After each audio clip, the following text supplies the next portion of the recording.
We're going through a revolution, a whole lot like the Industrial Revolution. I mean, the change is that profound. I had a conversation recently with an employee about this new age of marketing. Basically, it went like this. As we try to go to market with your idea, the world's going to decide whether or not this has real value. Talk about it, and then position it pretty much how they want to position it. And the person responded, okay, so we really have lost control. And I said, yeah, that's right. I don't get to control everything that's said about us. Then I said to the person, but you understand you're still 100% accountable for the outcome. The reaction to me was, well, that's not fair. And it's not. But it's the world we live in. It's more exciting because if you really do have a great product or a great program, it can catch fire in the marketplace. That's exciting. But the challenge for most people who are marketers today is, how do you hold me accountable for the success of this when I can't control what somebody might say about it or what somebody else might contribute to this conversation?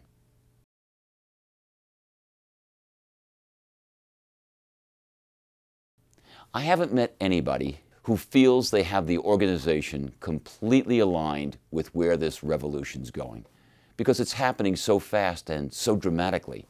I mean, marketing is touching so many more parts of the company now. It touches on service, it touches on product development. We need to organize in a way that starts to break down the traditional silos in the business.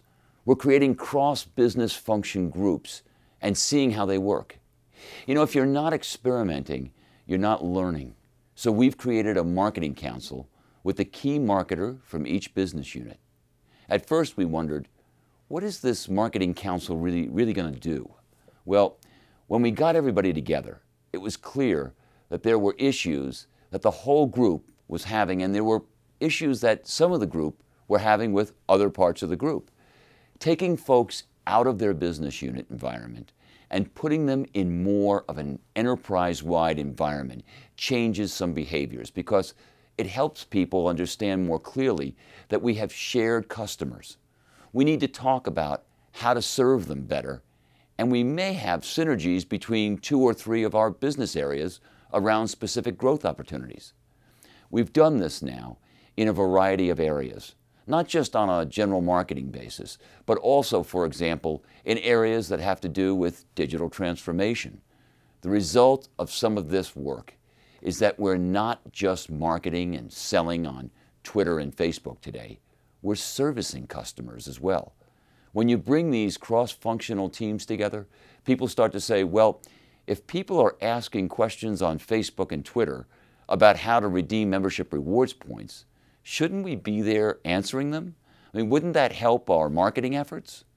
When you start to see things come together like this, that's when the light bulb goes on.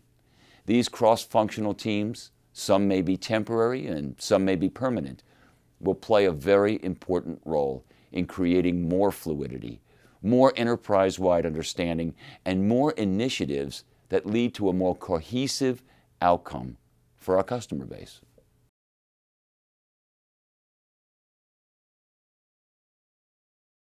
We're fortunate to have a very passionate, action-oriented community of card members. The strength of that relationship manifests itself in many different ways.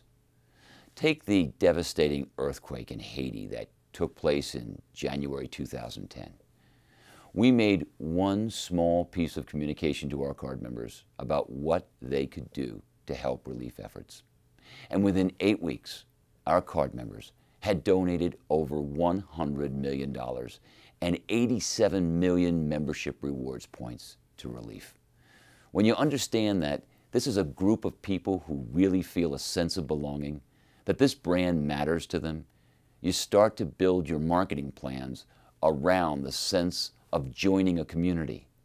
So if we find, based on your purchasing profile, that you love wine, or you love dining out, or you love golf, we can further engage you in the things you've already made clear are important to you as a person. It's really a dialogue, which isn't just us sending out an email and somebody sending something back to us.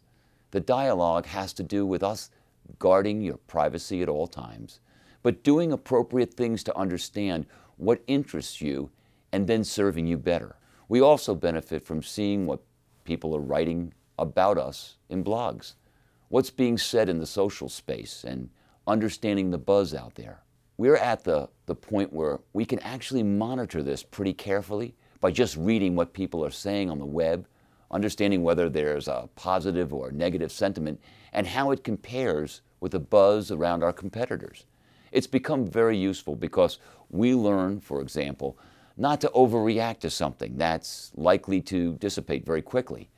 It's really helped to calibrate how we respond in different circumstances. We've created a group of measurements that are early indicators which tell us we're on the right track.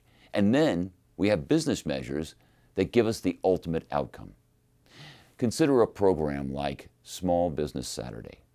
When we asked ourselves, did it work? We first measured the buzz. What were people saying about it in the social media? There were nearly 1.5 million people who liked this effort on Facebook. Then that support materialized into business. Among all retailers that accepted our card, on that day, sales increased 9% year on year.